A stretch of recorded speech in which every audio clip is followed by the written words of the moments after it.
I will nominate Judge Brett Kavanaugh to the United States Supreme Court. And that's President Trump making the announcement last night, less than 2 weeks after Justice Anthony Kennedy announced his retirement from the High Court. Brett Kavanaugh is a D.C. Circuit Court of Appeals judge. He was staff secretary under President George W. Bush. The decision now going to the U.S. Senate. Majority Leader Mitch McConnell has said that he intends to push the approval process through this fall.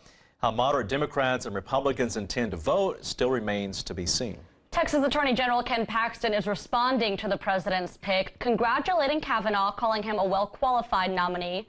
Paxton says Kavanaugh has distinguished himself as one of the nation's leading scholars.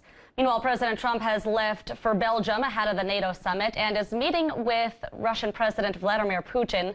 The president leaving minutes ago from Joint Base Andrews. He is set to meet with the NATO secretary before tomorrow's summit with 28 allies. The 7-day trip will wrap up Monday in Helsinki, Finland, where he is scheduled to meet with Putin.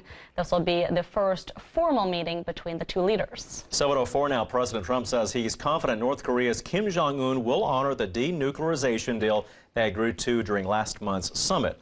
The president tweeting they made an agreement and suggested China could be pressuring North Korea. He said the escalating trade dispute between the U.S. and China might be to blame.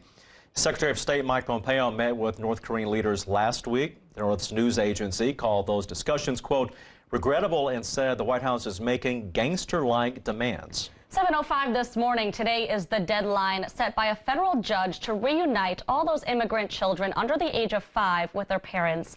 Andrew Spencer shows us why the Trump administration won't be able to fully comply. A list provided by the Department of Justice identifies 102 immigrant children under age 5 who were separated from adults at the border. As dozens of kids reunite with their families, dozens more are still being detained.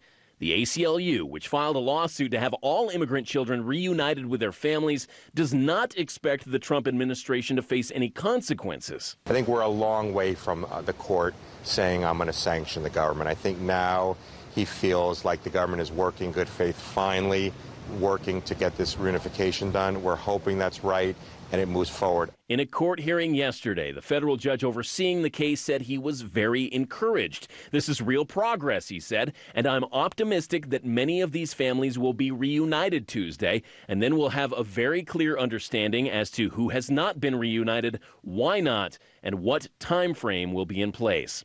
There are several reasons 46 other kids are not yet being reunited with parents who are in ICE custody. For some of them, it's because their parents aren't in ICE custody anymore. For 9 of those kids, their parents were already released. For another 9, their parents were already deported.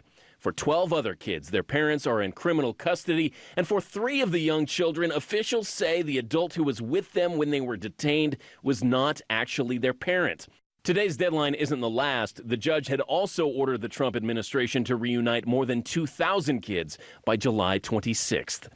Andrew Spencer, Spectrum News.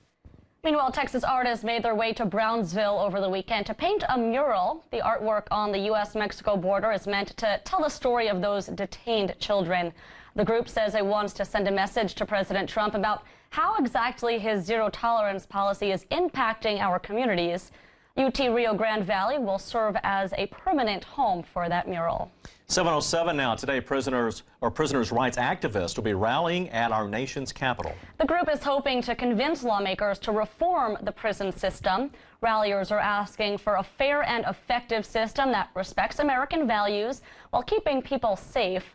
Speakers will include Kentucky Senator Rand Paul, Rhode Island Senator Sheldon Whitehouse, and New York Representative Hakeem Jeffries. 7:07 this morning, jury selection continues today in the case of the man accused of killing a UT student. Haruka Weiser was found dead in a creek just feet from her dorm 2 years ago. She was a dance major there at UT. 20-year-old Mikael Kreiner in court yesterday as attorneys screened a pool of more than 75 potential jurors. Kreiner was 17 years old at the time and protected from the death penalty because of his age.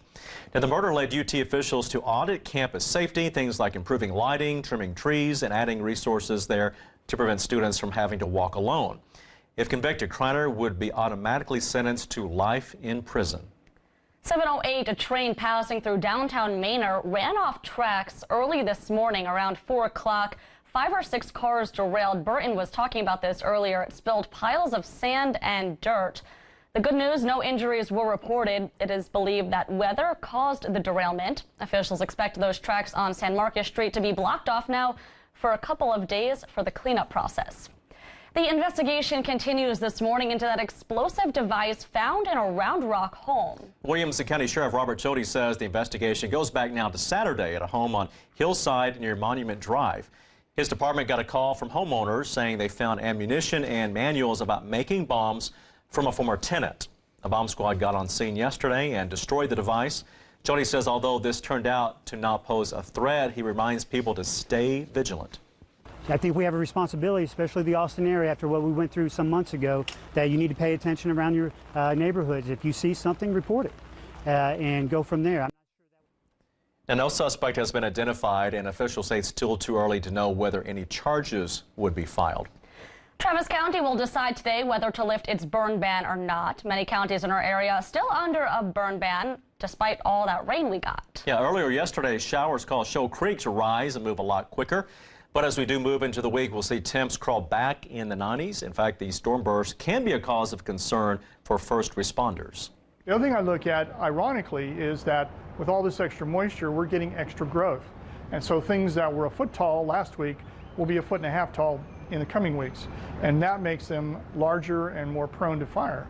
And when they do catch fire, then they can reach up into the understory and cause bigger fires. Now, in the event of flash flooding, the city of Austin is keeping a close eye on flood-prone areas with technology. Victoria Moranin joins us now from one of these locations to explain how it all works. Hey, Vic.